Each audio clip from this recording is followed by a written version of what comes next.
Welcome to another lecture. तो आज हम पढ़ने वाले हैं microbes as the biological control agents. As the biological control agents, तो ये जो बायोलॉजिकल कंट्रोल एजेंट्स हैं, यहाँ सिंपली हम इसको कहते हैं बायो कंट्रोल एजेंट्स। तो microbes as biological control agents, और मैं इसको सिंपली लिख सकता हूँ एज बायो कंट्रोल एजेंट्स, ठीक है, या बायो कंट्रोल एजेंट। तो बायो कंट्रोल एजेंट क्या होते हैं, आज हम पढ़ने वाले हैं कि माइक्रोब्स कैसे हमें मदद करते हैं तो as biological control agents, as bio control agent. तो क्या होता है बायो कंट्रोल एजेंट? देखो, सिंपली हम कहते हैं कि जो बायो कंट्रोल एजेंट होता है ये सिंपली एक बायोलॉजिकल मेथड होता है। ये क्या होता है? ये बायोलॉजिकल एक मेथड है जिसमें हम माइक्रोब्स का यूज़ करते हैं। तो बायोलॉजिकल मेथड है किसके लिए? For controlling the disease of plants and pests. तो पेस्ट्स को प्रिवेंट करने के लिए, पेस्ट्स होते हैं those organisms which are harmful to the crops, तो उनको हम पेस्ट्स कहते हैं। तो पेस्ट्स और किन से? प्लांट डिजीज़, जो प्लांट को डिजीज़ होती हैं, तो उनसे बचने के लिए, एक प्लांट को प्लांट डिजीज से बचाने के लिए, या एक प्लांट को एक क्रॉप को, एक प्लांट को पेस्ट से बचाने के लिए हम जो यूज़ करते हैं क्या? Biological method. और उसी बायोलॉजिकल मेथड को हम क्या कहते हैं? Bio control agent. तो जो भी बायोलॉजिकल मेथड हम यूज़ करेंगे, चाहे कि माइक्रोब्स को हम यूज़ कर रहे हैं, तो कोई भी बायोलॉजिकल मेथड जब हम यूज़ करते हैं in order to prevent the pests and plant diseases, तो that is called as bio control agent. अब देखो, आजकल की सोसाइटी में क्या होता है कि हमें प्लांट डिजीज या पेस्ट्स को मारने के लिए हम यूज़ क्या करते हैं? जो पेस्ट्स है, pests are simply the organisms which are harmful to, मैं ऐसे लिखूंगा, ऑर्गेनिजम्स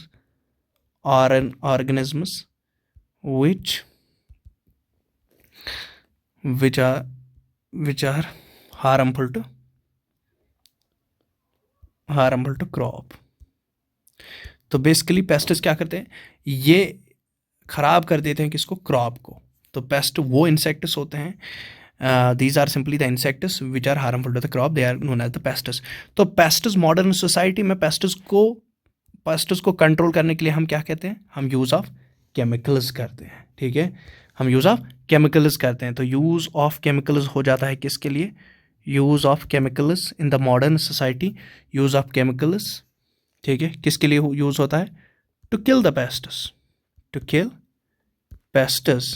पेस्ट्स को किल करने के लिए हम यूज़ ऑफ केमिकल्स करते हैं। किस में? एक मॉडर्न सोसाइटी में, क्योंकि आज टेक्नोलॉजी है तो हमने कुछ इंपॉर्टेंट केमिकल्स बनाए हैं जिससे क्या हो जाता है? किलिंग ऑफ पेस्ट्स हो जाती है।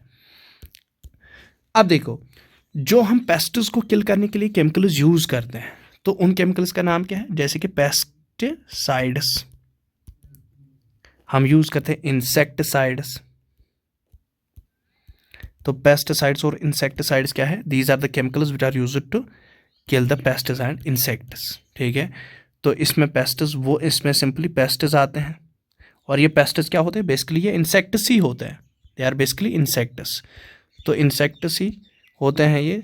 तो चाहे फिर वो अच्छा इंसेक्ट हो या ख़राब इंसेक्ट हो, चाहे वो इंसेक्ट एज पेस्ट हो या ना हो, तो हम उनको मारने के लिए पेस्टिसाइड्स और इंसेक्टिसाइड्स यूज़ करते हैं। These are the chemicals used by the modern society in order to kill the pests और in order to kill the insects, ठीक है। तो खाली ये इतना, चलो ये तो हमने मान लिया कि ये फ़ायदा पहुंचाते हैं पेस्ट्स को किल करने में, लेकिन ऊपर से ये क्या पहुंचा है? ये नुकसान कर रहे हैं। क्यों नुकसान कर रहे हैं? क्योंकि इंसेक्ट्स को भी मार रहे हैं, चाहे वो यूज़फुल इंसेक्ट हो या ना नहीं यूज़फुल हो। तो यूज़फुल इंसेक्ट्स भी किलिंग हो जाती है इससे। और इसके अलावा क्या हो जाता है? इसके अलावा ये किसके लिए हार्मफुल बन जाते हैं? पेस्टिसाइड्स और इंसेक्टिसाइड्स एक इंसान के लिए भी हार्मफुल है, ये हार्मफुल टू ह्यूमन्स आल्सो। ये हार्मफुल किन के लिए है? इंसानों के लिए भी हार्मफुल है ये, ठीक है। और इससे क्या हो जाता है? एक तो ह्यूमंस के लिए भी हार्मफुल है। क्यों? क्योंकि जब वही क्रॉप हम खाएंगे जिसमें पेस्टिसाइड हमने लगा दिया, तो या पानी पिएंगे हम, तो ये पहले क्या करते हैं? ये इंसेक्टिसाइड्स और पेस्टिसाइड्स, ये बारिश के पानी के साथ जब ये क्रॉप्स में हम लगाते हैं तो स्प्रे करते हैं, उसके बाद ये बारिश के पानी के साथ वाटर्स में चला जाता है, और वाटर में ये टॉक्सिक्स आ जाते हैं, तो वाटर पोल्यूशन हो जाती है। वहाँ पर जितने भी एक्वाटिक ऑर्गेनिजम्स हैं उनमें ये जहर चला जाता है, और उस फिश को या पानी को कौन यूज़ करता है? ह्यूमन करता है। तो ह्यूमन पर भी असर लास्ट में आ जाता है। तो इससे वाटर भी पोल्यूटेड होता है, वाटर पोल्यूटेड हो जाता है इनसे। इनसे सॉइल भी पोल्यूटेड होती है, सॉइल टॉक्सिक हो जाती है, एसिडिक हो जाती है, तो सॉइल भी पोल्यूटेड हो जाती है, ठीक। तो ये चीज़ हो जाते हैं। और जो भी क्रॉप प्लांट्स होते हैं उन पर भी, उनमें भी ये एक्यूमुलेशन ऑफ दीज टॉक्सिन्स होते हैं। तो इससे क्या हो जाता है, इससे अल्टीमेटली जो टॉप मोस्ट कंज्यूमर होता है, दैट मीन्स ह्यूमन होता है, तो उसमें भी लास्ट में ये जहर पहुंचता है, ठीक है। तो ओवरऑल इनका यूज़ करने से ओवरऑल क्या होती है, प्रॉब्लम्स ही होती है, ठीक। अब देखो, अगर हम अब देखेंगे कि बायोलॉजिकल कंट्रोल जो पेस्ट्स और डिजीज़ का होता है वो कैसे होता है, तो हम बायोलॉजिकल कंट्रोल, ठीक है, जो बायोलॉजिकल कंट्रोल किनका है, पेस्ट्स का और डिजीज़ का, वो कैसे करते हैं। अब देखो, इसको समझने के लिए सिंपली एक जो सिंपली हम एग्रीकल्चर में क्या करते हैं, हम एग्रीकल्चर जब हम करते हैं, काश्तकारी करते हैं, तो उसमें क्या हो जाता है, उसमें सिंपली हम हमारा यही मकसद होता है कि हम कंट्रोल करें किनको, पेस्ट्स को। तो लेकिन कैसे बायोलॉजिकल कंट्रोल ऑफ पेस्ट्स और डिजीज कैसे किया जाता है, बाय सम नेचुरल मेथड्स। और उस natural, one of the natural method जिससे हम पेस्ट्स और डिजीज को कंट्रोल करते हैं, one of the natural method is known as natural predation method. तो एक मेथड क्या है, नेचुरल प्रेडिटेशन मेथड। तो नेचुरल प्रेडिटेशन मेथड है, और ये एक क्या है, ये एक नेचुरल मेथड है, इट्स अ नेचुरल मेथड। किसके लिए यूज हो जाता है, to control the pests and disease. तो डिजीज और पेस्ट्स को कंट्रोल करने के लिए हम एक नेचुरल मेथड यूज करते हैं, that method is known as natural predation method, ठीक है।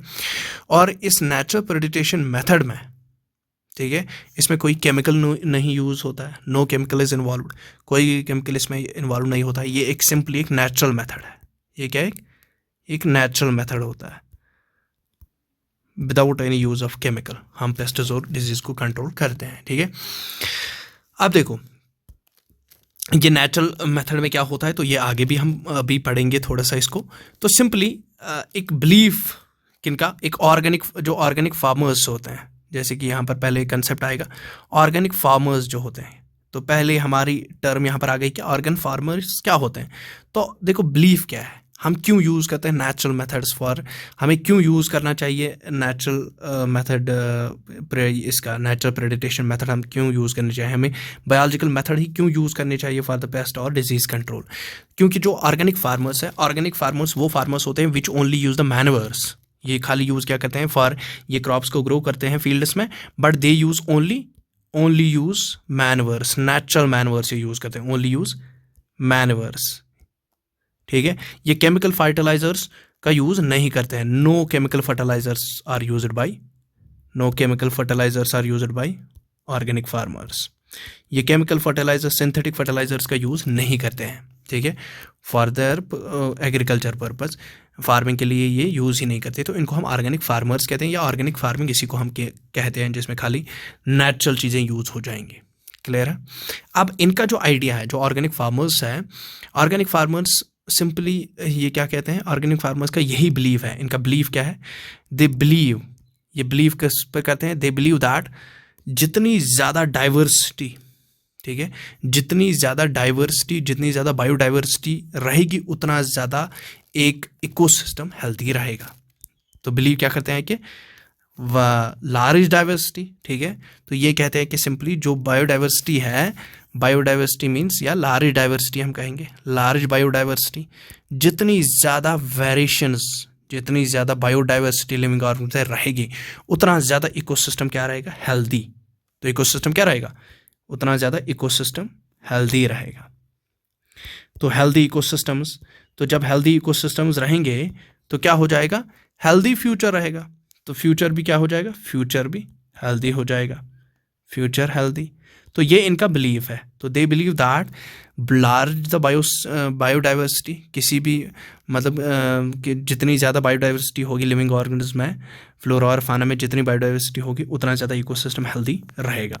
अब देखो, अगर हम बात करते हैं किसकी, जो ऑर्गेनिक फार्मर्स हैं, तो ऑर्गेनिक फार्मर्स सिंपली ये कंसेप्ट है कि जितनी बायोडाइवर्सिटी उतना हेल्दी इकोसिस्टम होगा। और यहाँ पर ये भी है कि बायोडाइवर्सिटी का मतलब हो गया है कि कितनी वेरिएशंस है, वैराइटीज़ कितनी है।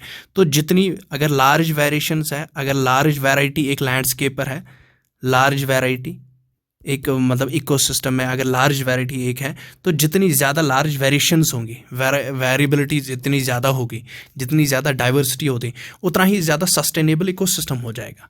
तो मोर सस्टेनेबल इकोसिस्टम, तो more sustainable ecosystem will become. तो इकोसिस्टम भी क्या हो जाएंगे, इकोसिस्टम भी सस्टेनेबल हो जाएंगे, ठीक है, वो सस्टेन हो जाएंगे, ठीक है, वो सस्टेनेबल, वो ग्रो हो जाएंगे। तो जितनी ज़्यादा लार्ज वेरिएशन और वेरिएबिलिटी या डाइवर्सिटी रहेगी एक इकोसिस्टम में, ठीक है।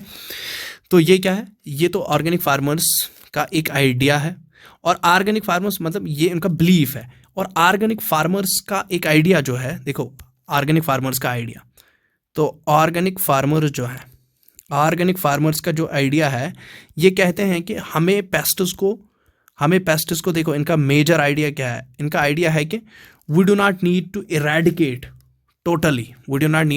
totally the pests. No total eradication of pests, no total eradication. हम total eradication किनकी नहीं करेंगे, पेस्टिस।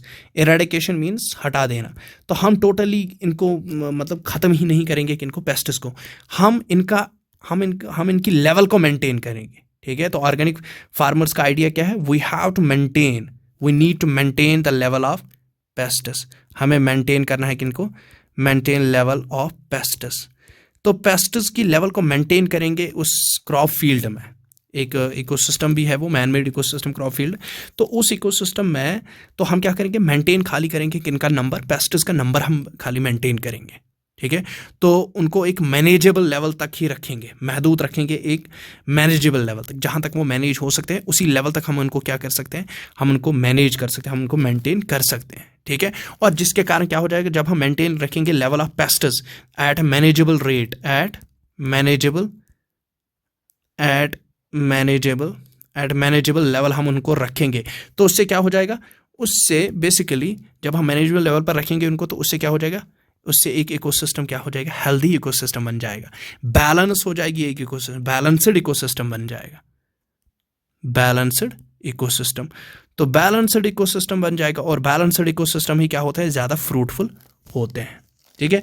तो ये किन का आइडिया था, ये ऑर्गेनिक फार्मर्स का आइडिया है, ठीक, कि हमें total eradication of the pests नहीं करनी है, तो हमें क्या करना है, हमें खाली मेंटेन करना है लेवल ऑफ पेस्टिस। और वो कहाँ पर रखना है, उस पेस्ट की मेंटेन जब हम करेंगे लेवल, वो हम एक मैनेजेबल लेवल तक ही रखेंगे, सो दैट कि उनकी लेवल उस नंबर से, उनका नंबर मतलब जो हमने लिमिटेड उसका लिमिट रखा है कि इनका नंबर इतना रहना चाहिए, उससे ज़्यादा नहीं होना चाहिए, तो उसी को हम कहते हैं कि हम उनको मेंटेन करें, मैनेजेबल लेवल उसी को कहते हैं, ठीक है।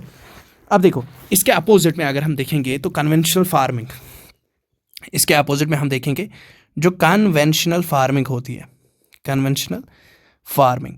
तो कन्वेंशनल फार्मिंग में क्या होता है, कन्वेंशनल फार्मिंग में केमिकल फर्टिलाइजर्स का यूज़ होता है, तो यूज़ ऑफ केमिकल फर्टिलाइजर्स तो बहुत ज़्यादा यूज़ होता है किसमें, कन्वेंशनल फार्मिंग, केमिकल फर्टिलाइजर्स का बहुत ज़्यादा यूज़ हो जाता है, ठीक।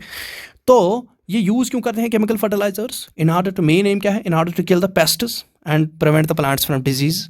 तो ये पेस्टिस को किल करने के लिए, ये इंसेक्ट्स को किल करने के लिए, पेस्टिस को किल करने के लिए क्या करते हैं, ये यूज़ करते हैं किसको, they use the chemical fertilisers. लेकिन केमिकल फर्टिलाइजर्स क्या करते हैं, केमिकल फर्टिलाइजर्स वहाँ पर useful as well as harmful insects को क्या करते हैं, ये हार्मफुल इंसेक्ट्स की किलिंग हो जाती है। तो वहाँ पर useful as well as harmful insects की क्या हो जाती है, किलिंग हो जाती है by the use of the chemical fertilizers. और जिसकी वजह से क्या हो जाता है, देयर इज एन इम्बैलेंस, एक इम्बैलेंस हो जाती है किसमें, इकोसिस्टम में। तो इकोसिस्टम में क्या हो जाएगी, इम्बैलेंस, ठीक है, इम्बैलेंस हो जाती है इकोसिस्टम में। तो देखो यहाँ पर एक अप्रोच सपोर्टिव अप्रोच क्या लेना है, हमें अंडरस्टैंड करना है कि वहाँ पर जो इंट्रैक्शन होती है, अगर एक क्रॉप फील्ड है तो क्रॉप फील्ड में क्या होता है, फ्लोरा एज वेल एज फाना, ठीक है, वहाँ पर फ्लोरा भी होता है एज वेल एज फाना भी होता है। तो अगर हम सिंपली कहेंगे कि ये फ्लोरा और फाना क्या है, देखो फ्लोरा जो होता है, फ्लोरा और फाना जब हम कहते हैं तो फ्लोरा क्या कहते हैं, flora is simply the plant life. तो एक क्रॉप फील्ड में हम एक बात करेंगे, एक क्रॉप फील्ड की, तो क्रॉप फील्ड में क्या होता है, यहाँ पर हमें ये चीज़ अंडरस्टैंड होनी चाहिए कि एक क्रॉप फील्ड में there is interaction between the flora and fauna. वहाँ पर फ्लोरा एज वेल एज फाना जो होते हैं, मतलब क्रॉप होता है फ्लोरा, और फाना क्या होता है, फाना मीन्स एनिमल लाइफ। तो animal life as well as plant life में इंट्रैक्शन होती है। Animal life as well as plant life जो होती है, इनके दरमियान एक इंट्रैक्शन रहती है, ठीक है। और जिस इंट्रैक्शन से क्या हो जाता है, जिस इंट्रैक्शन ये इकोसिस्टम क्या हो जाता है, एक बैलेंस्ड वे में रहता है, ठीक है। तो ये इंट्रैक्शन जो होती है ये कैसे होती है, मतलब ये इंटरकनेक्टेड, मतलब ये रहते हैं प्लांट, फ्लोरा एंड फाना, ये इंटरकनेक्टेड रहते हैं एक इकोसिस्टम में, एक क्रॉप फील्ड में, वो भी एक मैन मेड इकोसिस्टम है। तो इसमें ये फ्लोरा और फाना क्या रहते हैं, इंटर रिलेटेड, मतलब इंटरकनेक्टेड रहते हैं, इनके दरमियान इंट्रैक्शंस डेवलप हो जाती है, ठीक है। तो जहाँ पर बहुत सारे लार्ज नंबर ऑफ ऑर्गेनिज्म, जिनको हम माइरेट ऑफ ऑर्गेनिज्म्स कहते हैं, लार्ज नंबर ऑफ ऑर्गेनिज्म्स, ठीक है। तो वहाँ पर क्या हो जाता है, वहाँ पर लार्ज नंबर ऑफ ऑर्गेनिज्म, जिसको हम मैरिड ऑफ ऑर्गेनिज्म्स भी कहते हैं। तो what is married of organisms?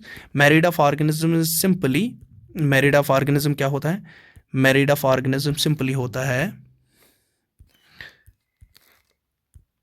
माइरेट of organism क्या होता है, माइरेट ऑफ ऑर्गेनिज्म सिंपली होता है लार्ज नंबर ऑफ ऑर्गेनिज्म्स, ठीक है।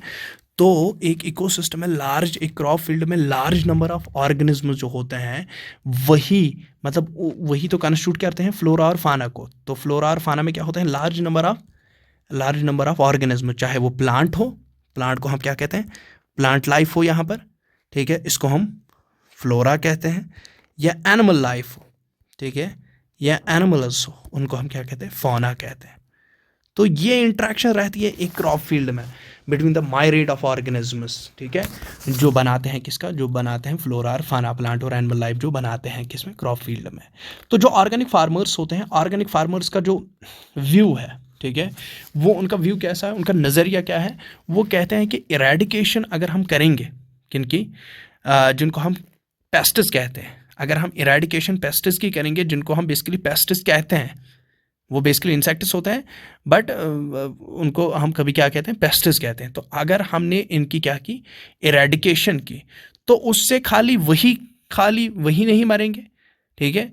ये खाली देखो पेस्टिस के लिए ही, मतलब वहाँ पर पेस्टिस ही खाली इरेडिकेट नहीं हो जाएंगे, ठीक है, बट क्या हो जाएगा, ये एक मतलब जो वहाँ पर क्या करेंगे हम, अगर हमने सिंपली देखो एक व्यू ये रखते हैं कि हमें जो जब हम उन इंसेक्ट्स को, कुछ इंसेक्ट्स को हम कहते हैं कि ये पेस्टिस होते हैं, तो वहाँ पर खाली हम पेस्टिस को इरेडिकेट, खाली हम ये नज़र क्या रखते हैं, जो वहाँ पर बहुत सारे माइरेट ऑफ ऑर्गेनिजम्स हैं, जिनमें बहुत सारे इंसेक्ट्स हैं, तो उन इंसेक्ट्स में हम बहुत सारे इंसेक्ट्स को पेस्टिस कंसिडर करते हैं। तो ये तो बात ही नहीं है कि खाली पेस्टिस ही क्या हो जाएंगे, इरेडिकेट हो जाएंगे।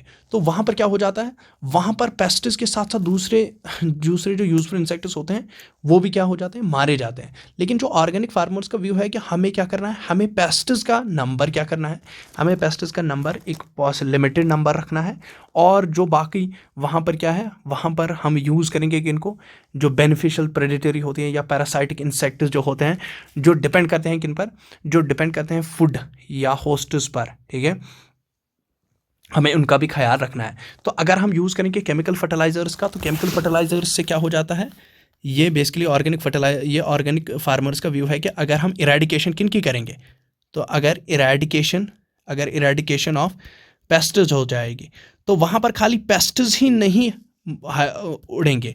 तो eradication of pests will not only eliminate the pests, it will also eliminate eradication of useful predatory pests, ठीक है। वहाँ पर क्या हो जाएगा, इरेडिकेशन किनकी हो जाएगी, जिनको हम बेनिफिशियल और यूजफुल प्रेडेटरी इंसेक्ट्स, वहाँ पर प्रेडेटरी इंसेक्ट्स भी खत्म हो जाएंगे, प्रेडेटरी इंसेक्ट्स, और वहाँ पर पैरासाइटिक इंसेक्ट्स भी जो डिपेंड करते हैं, जो इरेडिकेशन किनकी हो जाएगी, पैरासाइटिक इंसेक्ट्स की। जो पैरासाइटिक इंसेक्ट्स क्या करते हैं, जो पैरासाइटिक इंसेक्ट्स वो इंसेक्ट्स होते हैं जो डिपेंड करते हैं किस पर, जो डिपेंड करते हैं फूड पर या होस्ट पर। तो वो होस्ट पर ही फीड करते हैं कौन, पैरासाइटिक इंसेक्ट्स वो इंसेक्ट्स होते हैं जो दूसरे इंसेक्ट्स पर फीड अप करते हैं, ठीक है, which feed on other insects. तो जो बेनिफिशियल इंसेक्ट्स होते हैं, जैसे कि कोई का आ जाता है पॉलिनेटिंग इंसेक्ट, तो वो किस पर करते हैं, वो बेसिकली प्रेडेटर इंसेक्ट्स क्या करते हैं, वो प्रेडेटर इंसेक्ट्स उन क्रॉप्स से उनको क्या मिलता है, ग़िज़ा मिलता है, उनको वहाँ से क्या मिलता है, उनको वहाँ से फूड मिलता है। तो they will not be able to survive. अगर इरेडिकेशन ऑफ पेस्ट्स हो गई तो वही पेस्ट क्या बन जाता है, वही पेस्ट दूसरे इंसेक्ट के लिए क्या बन जाता है, वही दूसरे इंसेक्ट के लिए बन जाता है एज फूड। तो अगर हमने पेस्ट्स को उड़ा दिया तो प्रेडिटरी इंसेक्ट्स खत्म हो गए, ठीक है। या यही पेस्ट्स क्या बन जाते हैं, यही पेस्ट्स दूसरे इंसेक्ट्स को भी खाते हैं, ये दूसरे इंसेक्ट्स को भी खाते हैं, पैरासाइटिक इंसेक्ट्स, या पैरासाइटिक इंसेक्ट्स इन पर फीड करते हैं, या ये दूसरे इंसेक्ट्स पर फीड करते हैं। तो इससे क्या हो जाएगी, उससे ये चीज़ें मतलब इरेडिकेट हो जाएंगी, ठीक है। तो that means eradication of pests करने से यूजफुल जो प्रेडेटर इंसेक्ट्स थे, जो बेसिकली कुछ इंसेक्ट्स हैं कि जो पेस्ट्स पर ही दूसरे इंसेक्ट्स पर फीड करते थे, ठीक है, जो पैरासाइटिक इंसेक्ट्स होते हैं या प्रेडेटरी इंसेक्ट्स जिनको हम बोलते हैं, तो ये इन्हीं पर फीड करते थे, ठीक। तो ये भी ख़त्म हो जाएंगे। तो जब ये भी ख़त्म हो जाएंगे तो वहाँ पर क्या हो जाएगा, इम्बैलेंस हो जाएगा।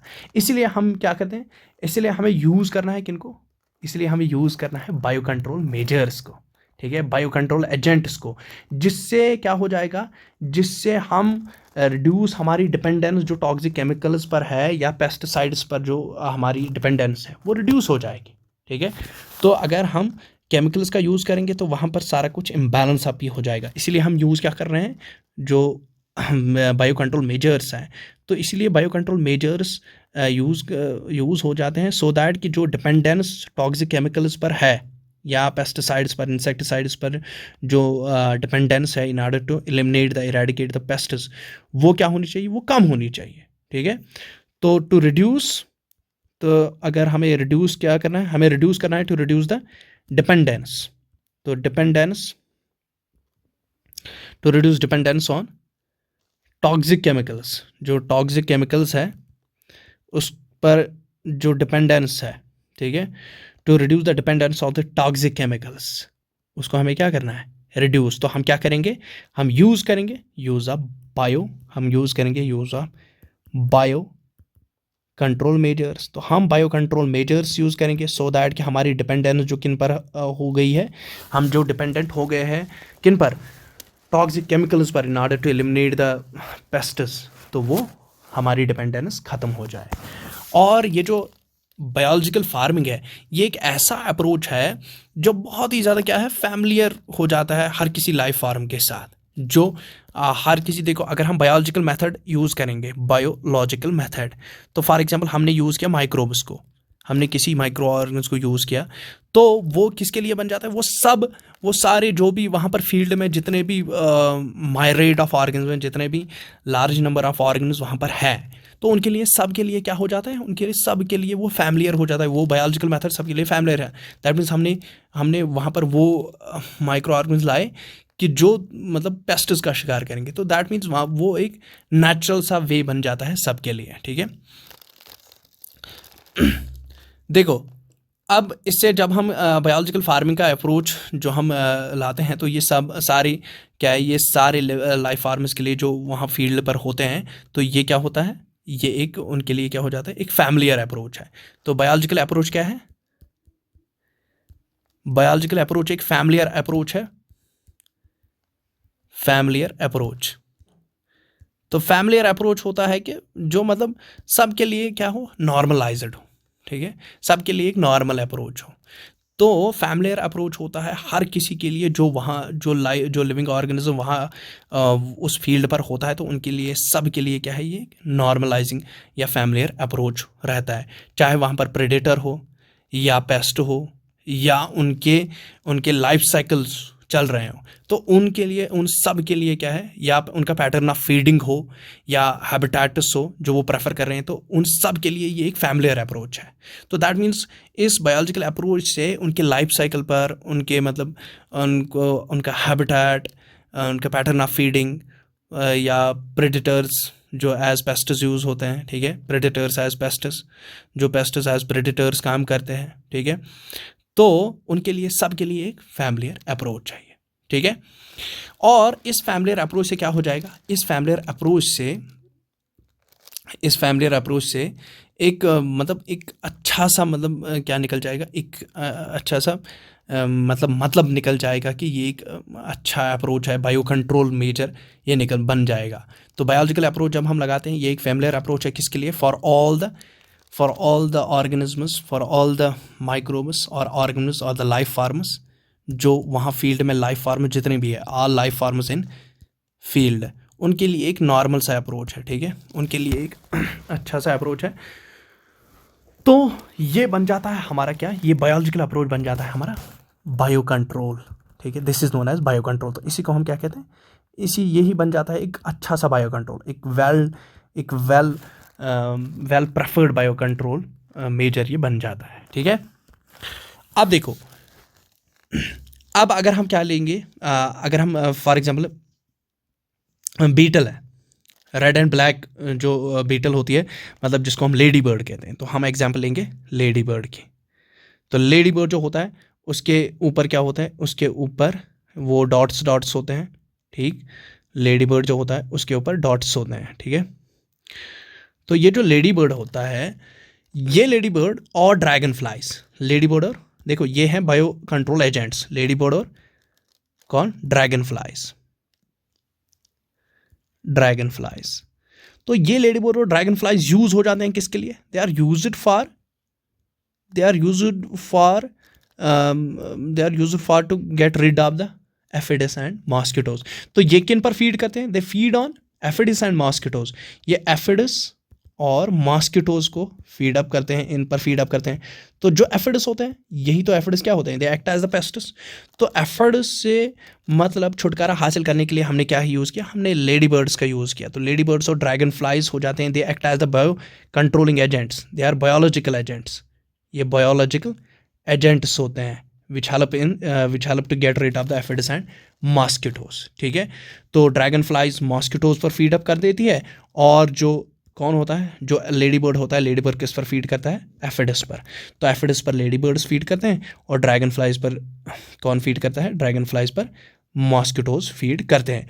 तो यही बन जाते हैं, ये तो पेस्टिस थे। तो इन पेस्टिस को इरेडिकेट किसने किया, इन पेस्टिस को इरेडिकेट किया लेडी बर्ड और ड्रैगन फ्लाइज ने, ठीक है। तो ये एक माइक्रोबल बायो कंट्रोल एजेंट है, ठीक है, ये एक माइक्रोबल बायो कंट्रोल एजेंट है ये। तो इसी तरीके से एक और माइक्रोबल बायो कंट्रोल एजेंट है जो हम इंट्रोड्यूस करते हैं टू कंट्रोल बटरफ्लाई के कैटरपिलर्स को। तो टू कंट्रोल बायो, एक और बायो दिस कंट्रोल एजेंट है। तो बायो कंट्रोल एजेंट कौन है, देखो बायो कंट्रोल, पहले मैं लिखूंगा बायो कंट्रोल एजेंट। तो एक और बायो कंट्रोल एजेंट है जिसको हम यूज़ करते हैं, ठीक है, जिसको हम यूज़ करते हैं किसके लिए, bio control agent to control butterfly caterpillars, butterfly. तो बटरफ्लाई के caterpillars they act as pests, ठीक है। तो उन बटरफ्लाई के कैटरपिलर्स को, उनको रोकने के लिए, ठीक है, उनको प्रिवेंट करने के लिए, उनको रोकने के लिए हम यूज़ करते हैं एक बायोलॉजिकल एजेंट का, और उस बायोलॉजिकल एजेंट का नाम है बैसिलस थुरंगेसिस, ठीक है। तो बैसिलस थुरंगेसिस ये एक बैक्टीरिया है, बैसिलस थुरंगेसिस या थुरंगेसिस। तो बैसिलस थुरंगेसिस क्या है, ये एक बैक्टीरिया है, जो बैक्टीरिया किसके काम आता है, ये एक्ट करता है as a bio control agent, और ये क्या करता है, ये कंट्रोल करता है बटरफ्लाई कैटरपिलर्स को, ठीक है। तो इस बैसिलस को हम यूजुअली हम किससे डिनोट करते हैं, हम बैसिलस थुरंगेसिस को BT से लिखते हैं, कैपिटल B और स्मॉल t, तो बैसिलस थुरंगेसिस। तो ये एक बायो कंट्रोल एजेंट है जो किसको कंट्रोल करने के लिए हो जाता है, बटरफ्लाई के कैटरपिलर्स को कंट्रोल करने के लिए ये यूज अप हो जाता है, ठीक है। अब देखो ये बैसिलस थुरंगेसिस ये मार्केट में available in the form of sachets होते हैं, ठीक है, in the form of sachets, ये एक लिफाफे में आ जाता है, in the form of sachets ये होते हैं। और इन सैकेट्स से क्या हो जाता है, ठीक है, तो इन सैकेट्स में ये एज ड्राइड स्पोर्स होते हैं, सैकेट्स में ये as in the form of sachets as dried spores. तो स्पोर्स मतलब ये अंडे जैसे होते हैं, ड्राइड स्पोर्स, ठीक है। ये एज ड्राइड स्पोर्स, तो दैट मीन्स इस बैक्टीरिया के, ये bacteria in the form of spores होता है, किसमें, इंसेक्ट्स, उन लिफाफों में। ये bacillus thuringiensis in the form of spores, dried spores रहता है सैकेट्स में, उन लिफाफों में, ठीक है। तो उसके बाद क्या किया जाता है, इन सैकेट्स में जो ये ड्राइड स्पोर्स होते हैं, इन ड्राइड स्पोर्स को क्या किया जाता है, इनको वाटर किया जाता है, then they are mixed with the water. तो इनको मिक्सड किया जाता है, मिक्सड विद वाटर। तो जब ये मिक्स हो जाते हैं वाटर के साथ तो क्या हो जाएगा, तो उसके बाद इनको स्प्रे किया जाता है, ठीक है। जो जिस पर खतरा होगा इनका, बटरफ्लाई कैटरपिलर्स का, जिस प्लांट पर, जो प्लांट वल्नरेबल होगा, जैसे कि जिस प्लांट को इन कैटरपिलर्स का खतरा होगा, जैसे कि ब्रासिका, हाँ मस्टर्ड प्लांट है, जो ब्रासिका प्लांट या फ्रूट ट्रीज, उनको बहुत ज़्यादा खतरा रहता है इस वाले पेस्ट से, कैटरपिलर्स, बटरफ्लाई कैटरपिलर से। तो हम इसको क्या करेंगे, हम इसको स्प्रे करेंगे। स्प्रे करेंगे किस पर, हम इसको स्प्रे करेंगे टू दीज किन पर, ब्रासिका और जो फ्रूट ट्रीज होती है। तो ब्रासिका, जो ब्रासिकस होता है, ब्रासिकस और फ्रूट ट्रीज, तो ब्रासिकस और फ्रूट ट्रीज पर हम क्या करते हैं, हम ब्रासिकस और फ्रूट ट्रीज पर लगा देते हैं, किसका स्प्रे कर देते हैं हम, बीटी, जो ड्राइड स्पोर जो होता है, बैसिलस thuringiensis स्प्रे, हाँ जो मिक्सड वाटर में होता है, तो उसको हम स्प्रे कर देते हैं। तो जिससे ये कैटरपिलर क्या हो जाता है, जिससे ये कैटरपिलर मर जाता है, मतलब ये कैटरपिलर ग्रो ही नहीं हो जाएगा, ठीक। तो इससे ये प्लांट्स, ठीक है, ये बच जाते हैं इस वाले पेस्ट से, जो butterfly caterpillars as pest act करते हैं, ठीक है। अब देखो, अब ये जो स्पोर्स बेसिकली क्या हो जाते हैं, देखो ये मैकेनिज्म कैसे चलता है। जब हम स्प्रे करते हैं बीटी, स्प्रे करते हैं ब्रासिका और फ्रूट ट्रीज पर, तो इस पर ये स्पोर्स आ जाते हैं, ये स्पोर्स वाटर के साथ मिक्सअप हो जाते हैं। तो इन स्पोर्स को कौन खाता है, इन स्पोर्स को बेसिकली दूसरे इंसेक्ट्स खा जाते हैं, ठीक है। तो स्पोर्स को किसने खाया, इंसेक्ट्स ने, बटरफ्लाई ने, इस बटरफ्लाई ने इसको खाया, ठीक है। इंसेक्ट्स ने इसको ईट किया। जो ब्रासिका जो है, ब्रासिका और फ्रूट ट्रीज, इनके लीव्स पर क्या है, या फ्रूट ट्रीज पर, इनके लीव्स पर है अभी ये स्पोर्स, जो वाटर हमने इन ड्राइड स्पोर्स को वाटर किया था और ये हमने स्प्रे किया था। तो स्प्रे के बाद ये स्पोर्स कहाँ पर आ गए, ये लीव्स पर आ गए, और वहाँ से इनको, इन स्पोर्स को किन्होंने ले लिया, इंसेक्ट्स ने ले लिया। तो जब इंसेक्ट्स ने ईट किया इनको, तो इंसेक्ट्स की गट में क्या हो जाएगा, इंसेक्ट्स के गट में, इंसेक्ट्स के इनसाइड द इंसेक्ट्स गट। तो इंसेक्ट के गट के अंदर क्या हो जाएगा, इंसेक्ट के गट के अंदर ये मतलब इंसेक्ट जो है, मतलब कौन सा इंसेक्ट, बेसिकली कैटरपिलर। तो जो कैटरपिलर्स होते हैं, कैटरपिलर्स क्या है, कैटरपिलर्स एक लार्वा है, इस बटरफ्लाई का एक लार्वा है ये लार्वा कैटरपिलर। तो जब इसने ईट किया तो inside the insects, that means caterpillars, यहाँ पर लिखूंगा मैं, कैटरपिलर के गट में, इनसाइड द कैटरपिलर्स गट। तो कैटरपिलर के गट में, तो कैटरपिलर के गट में क्या हो जाएगा, कैटरपिलर के गट में ये जब चला जाता है, कौन, दी स्पोर चले जाते हैं। तो ये यहाँ पर क्या कहते हैं, ये स्पोर्स रिलीज करते हैं टॉक्सिन, ठीक है, बीटी, ठीक है। तो ये क्या डालेंगे, बैसिलस thuringiensis क्या करता है, टॉक्सिन, बीटी टॉक्सिन। तो ये बीटी टॉक्सिन डालता है। तो बीटी टॉक्सिन से क्या हो जाता है, जब इसने बीटी टॉक्सिन डाल दिया तो लार्वा क्या हो जाता है, दिस कैटरपिलर डाइस। तो किलिंग ऑफ कैटरपिलर, ठीक है, कैटरपिलर क्या हो जाता है, किल, कैटरपिलर डाइस, किलिंग इसकी हो जाती है, ठीक। तो इस तरीके से हम कंट्रोल कर सकते हैं कैटरपिलर की पॉपुलेशन को, इनके नंबर को हम लिमिटेड, मतलब कंट्रोल अप कर सकते हैं by the use of these bio control agents. अब देखो, अब जो ये बैक्टीरियल डिजीज़ हैं, ठीक है, जो बैक्टीरियल डिजीज़ हैं जो ये किल करती हैं किनको, कैटरपिलर्स को। तो दैट मीन्स इस कैटरपिलर ने टॉक्सिन डाल दिया, इस बैक्टीरिया ने टॉक्सिन अंदर डाल दिया, तो वो मर गया, कौन, कैटरपिलर, ठीक है। लेकिन इससे क्या हो गया, इससे खाली कैटरपिलर ही मर गया, इससे खाली कैटरपिलर ही मरेगा, इससे बाकी जो इंसेक्ट्स हैं वो इंसेक्ट्स नहीं मरेगी, क्योंकि इन स्पोर्स को कौन खा सकता है, इनको खाली कैटरपिलर ही, इनको खाली कैटरपिलर ही क्या कर सकता है, खा सकता है। इनको बाकी इंसेक्ट्स उसको खा ही नहीं जाएंगे। इसको खाली कौन खाएगा, लार्वा। दैट मीन्स ये बेसिकली लार्वा, जो कैटरपिलर होता है ये बेसिकली लार्वा है। तो इस कैटरपिलर ने जब इस स्पोर को खा लिया तो उसके बाद ही क्या हो गया, इस कैटरपिलर की डेथ हो गई, अंदर बीटी टॉक्सिन निकल गया और खा गया। दैट मीन्स हमने यहाँ पर क्या पर्टिकुलरली यहाँ पर पेस्ट को क्या हो गया, only that paste is eliminated, बाकी सारे इंसेक्ट्स क्या हो गए, अनहार्मड, बाकी सारे इंसेक्ट्स पर कोई असर ही नहीं पड़ गया। तो एक बेटर वे है किसका, डिजीज कंट्रोल का एक बेटर वे है ये।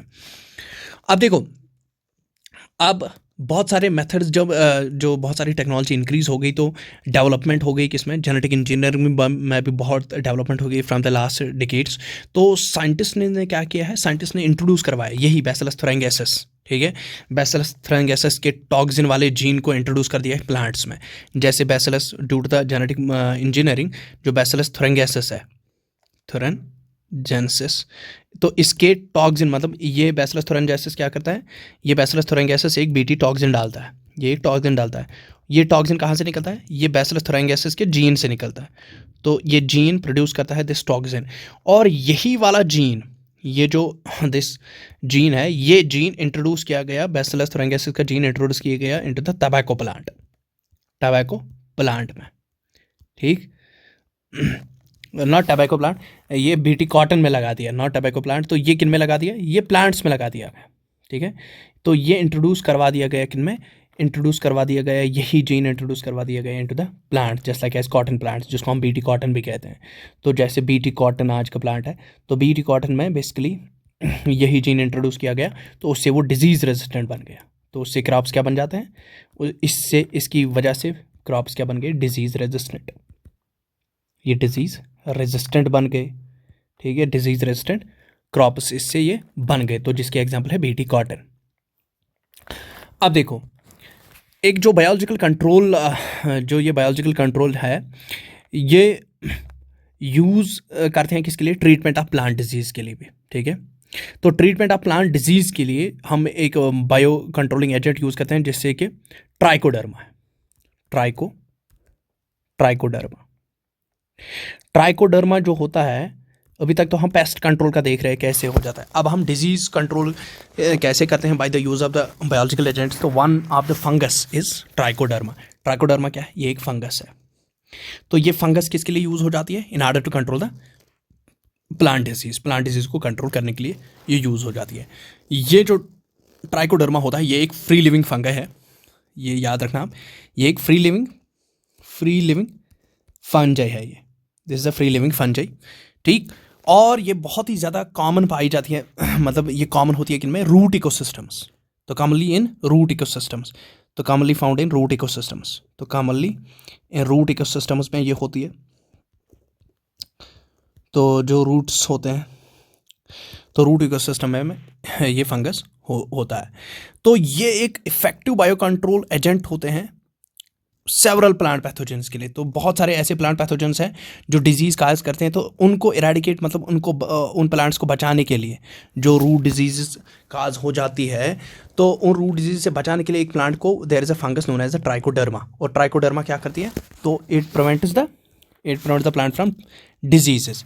तो ये प्लांट डिजीज़ को प्रिवेंट करती है, प्रिवेंट्स प्लांट डिजीज़, ये प्लांट डिजीज़ प्रिवेंट करती है, ठीक है, प्रिवेंट्स द प्लांट डिजीजेस, ठीक है। और ये एक बहुत ही इफेक्टिव बायो कंट्रोल एजेंट है, this is an effective bio control agent trichoderma. इसी तरीके से बक्यूलो वायरसेस जो होते हैं, ठीक है, बक्यूलो वायरसेस जो बक्यूलो वायरसेस होते हैं, ये पैथोजेंस होते हैं जो अटैक इनको करते हैं इंसेक्ट्स को और या अदर आर्थ्रोपोड्स को। जो आर्थ्रोपोड्स होते हैं जिनको जॉइंटेड अपेंडेज, जिसमें एक आर्थ्रोपोडा तो एक फाइलम है, ठीक है, और उसी में क्या आते हैं, इंसेक्ट्स आते हैं, और एक क्लास है इंसेक्ट्स का। तो ये बक्यूलो वायरस इनको अटैक करते हैं, दे अटैक द इंसेक्ट्स, और बहुत सारे आर्थ्रोपोड्स को भी ये अटैक करते हैं। तो बेसिकली ये आर्थ्रोपोड्स को अटैक करते हैं, और आर्थ्रोपोड्स में मेनली किसको अटैक करते हैं, इंसेक्ट्स को। तो दे अटैक द इंसेक्ट्स, ठीक है, और आर्थ्रोपोड्स, और अदर आर्थ्रोपोड्स को भी, बाकी आर्थ्रोपोड्स को भी ये अटैक करते हैं। कौन, बैक्यूलो वायरसेस, ठीक है। तो ये आर्थ्रोपोड्स को भी अटैक करते हैं, बहुत सारे आर्थ्रोपोड्स को अटैक करते हैं, एज वेल एज जो आर्थ्रोपोड्स में मेन क्लास होता है इंसेक्टा क्लास इंसेक्टा, उन इंसेक्ट्स को भी ये क्या करते हैं, अटैक करते हैं। तो जो ये मेजॉरिटी होती है इनकी बैक्यूलोवायरसेस की, तो इन बैक्यूलोवायरसेस को भी क्या यूज़ किया जाता है एज बायो कंट्रोल एजेंट। तो they are used as bio control agent, क्योंकि हमने इनकी प्रॉपर्टी देखी कि ये आर्थ्रोपोड्स को अटैक करते हैं और most of the insects are pests, ये बहुत सारे इंसेक्ट्स एक्ट एज पेस्टिस करते हैं, तो used as bio control agent. तो इसकी प्रॉपर्टी की वजह से हमने इसको यूज़ किया एज बायो कंट्रोल एजेंट। तो इसको भी यूज़ किया जाता है बायो कंट्रोल एजेंट बैक्यूलोवायरस को, ठीक है। तो they are used as bio control agents, ठीक। तो ये बायो कंट्रोल एजेंट्स तो यूज़ हो जाते हैं किसमें, एक जीनस है जिसको हम न्यूक्लियो पॉलीहाइड्रोवायरस कहते हैं, ठीक है। तो ये यूज़ हो जाता है as a biological control agent in the genus nucleo polyhedroviruses, ठीक है। जो न्यूक्लियो पॉलीहाइड्रस वायरसेस होते हैं, न्यूक्लियो पॉलीहाइड्रस वायरसेस, जो न्यूक्लियो पॉलीहाइड्रस वायरसेस होते हैं उनका हेड होता है मल्टीपल साइडेड हेड होता है। और ये जो न्यूक्लियो पॉलीहाइड्रस वायरसेस होते हैं, ये वायरसेस क्या करते हैं, ये वायरसेस बहुत ही इंपॉर्टेंट होते हैं किसके लिए, ये स्पीशीज स्पेसिफिक मतलब जो स्पीशीज स्पेसिफिक किलिंग जो करते हैं, मतलब ये स्पीशीज स्पेसिफिक किलिंग करते हैं। तो they are helping killing of species, they are species specific. ये स्पीशीज स्पेसिफिक होते हैं, मतलब एक पर्टिकुलर किसी स्पीशीज ऑफ इंसेक्ट्स को ही क्या करेंगे, अटैक करेंगे, ठीक है। तो ये हो जाता है। और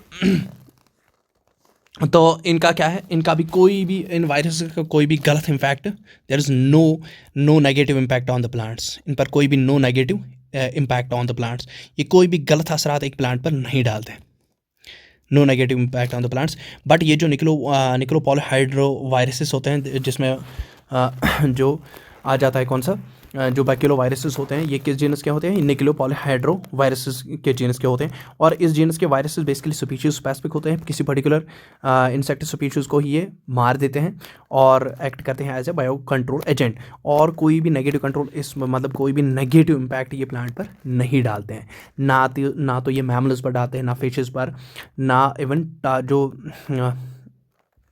फिशेस होते हैं, बर्ड्स, उन पर भी ये कोई नेगेटिव इम्पैक्ट नहीं डालते हैं, ठीक है। और बहुत ही डिज़ायरेबल या बेनिफिशियल इंसेक्ट्स इससे क्या हो जाते हैं, इससे बेनिफिशियल इंसेक्ट्स कंजर्व हो जाते हैं, और जिससे क्या हो जाएगा, जिससे इंटीग्रेटेड पेस्ट मैनेजमेंट होती है। तो इससे क्या हो जाता है, इससे बढ़ावा मिल जाता है इंटीग्रेटेड पेस्ट मैनेजमेंट को, इससे बढ़ावा मिल जाता है। और इकोलॉजिकली ये मतलब इकोलॉजिकली बैलेंस अप रह जाते हैं, मतलब जब हम यूज़ करते हैं ये बायो कंट्रोल एजेंट्स, ठीक है। तो आज का लेक्चर इतना ही, बड़ा लंबा लेक्चर आज हो गया। तो कल इस यूनिट का लास्ट वाला टॉपिक होगा माइक्रोबिसाइज बायो फर्टिलाइजर।